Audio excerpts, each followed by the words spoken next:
Since the riots began in France, almost 3,500 people have been arrested. Over 12,000 cars have been set on fire and around 1,100 buildings have been damaged, including police stations and schools.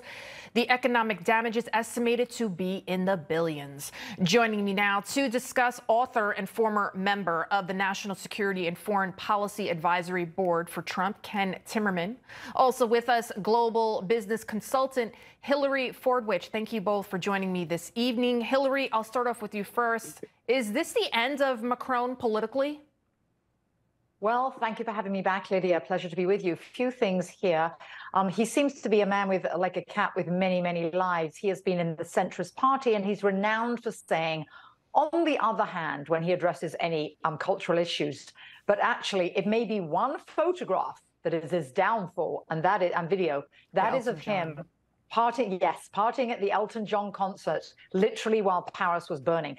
So to answer your question now succinctly, it may not be the end right now, but yes, it will be the beginning of the end of his downfall, because he is strengthening all of the forces against him. And of course, don't forget, now we've had over 1,000 military leaders, including 24 generals, have put pen to paper, and submitted a letter saying that this is the beginning of a civil war and the end of France if he does not step up policing policies. And that letter, I think, yes, it's the beginning of the end for Macron.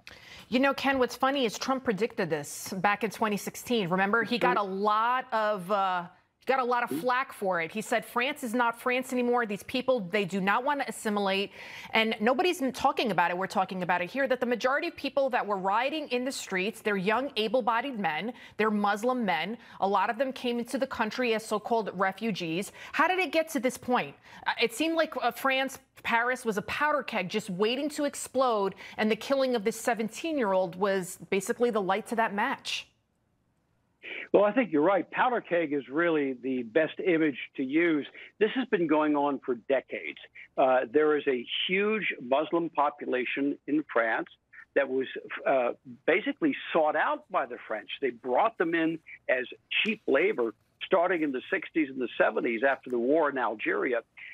Many of these young people that you see, the 13, 14, 15-year-old kids who are being arrested, they are French citizens. But they do not feel like they are French citizens, and they are not treated like French citizens. This is a problem that's been going on for decades, and the French have no solution for it. What Macron is trying to do is basically hope that it will all go away. He's pretending it doesn't exist. He's already condemned the police officer who fired, whose gun went off when this young 17-year-old who had been already had many, many violations against him in his Mercedes AMX, when he kind of jumped that stop and the police officer's gun went off and killed him. Macron has already condemned him before the investigation has even begun. Right. And then Hillary, as she mentioned, while France was burning Paris, the riots, he was out partying with Elton John. You see that video of him dancing. Yeah. Hillary, and also that officer was highly decorated, if I might add, highly decorated by the Department of Interior. And it wasn't that he was a white police officer. This wasn't racial. And they had been empowered to shoot at moving vehicles due to the previous riots and terrorist attacks. They actually gave the police that power, even though this situation was a little different. Sorry to interrupt. No, you're not interrupting. Excellent point there, Hillary, as always. I want to get both of your takes on this. We have about 2 minutes left, so a minute for each of you. Hillary, I'll start off with you first. In America, we obviously went through something similar in the summer of 2020. BLM activists burned and looted cities for months, all while police were told to stand down. They called this the summer of love. What's going on in Paris? Could we see that again? Is it a preview of what could be happening and coming again to the United States? Hillary, you first, and then Ken. Well, one thing we know definitely, Lydia, is that's going to be when the actual verdict comes down for that particular police officer. And as I mentioned, that letter, the Department of Interior is highly behind him, given they decorated him. So are the military leaders.